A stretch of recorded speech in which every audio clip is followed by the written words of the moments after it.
salga a la calle, no salga a la calle, que el coronavirus no perdona a nadie. No salga a la calle, no salga a la calle, que el coronavirus no perdona a nadie. No salga a la calle, no salga a la calle y ponle atención a las autoridades. No salga a la calle, no salga a la calle y ponle atención a las autoridades. No salga a la calle, mira, ten mucho cuidado, porque el coronavirus eso anda revolteado. No salga a la calle, mira, ten mucho cuidado, porque el coronavirus eso anda revolteado. Quédate en tu casa, eso es lo mejor, así evita que el contagio aún sea mayor. Quédate en tu casa, eso es lo mejor, así evita que el contagio aún sea mayor. No salga a la calle, no salga a la calle, el coronavirus no perdona a nadie. No salga a la calle, no salga a la calle, el coronavirus no perdona a nadie. No salga a la calle, no salga a la calle y ponle atención a las autoridades. No salga a la calle, no salga a la calle y ponle atención a las autoridades. Toma la medida de precaución, porque todo no es un relajo, mira la televisión.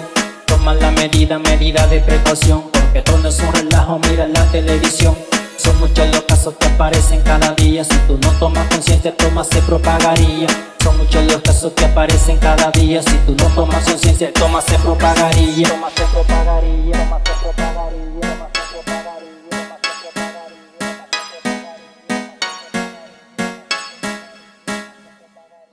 No salga a la calle, no salga a la calle, el coronavirus no perdona a nadie. No salga a la calle, no salga a la calle, el coronavirus no perdona a nadie. No salga a la calle, no salga a la calle y ponle atención a las autoridades.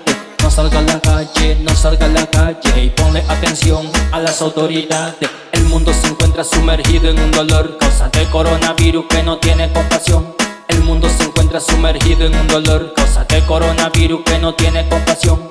Vamos a orar, a pedir en oración, que todo esto pase pronto, mi Señor. Vamos a orar, a pedir en oración, que todo esto pase pronto, mi Señor. No salga a la calle, no salga a la calle, el coronavirus no perdona a nadie. No salga a la calle, no salga a la calle, el coronavirus no perdona a nadie. No salga a la calle, no salga a la calle y ponle atención a las autoridades. No salga a la calle, no salga a la calle, ponle atención a las autoridades. Atención, ciudadanos, actuando con conciencia y respetando las medidas, podemos evitar más propagación del COVID-19.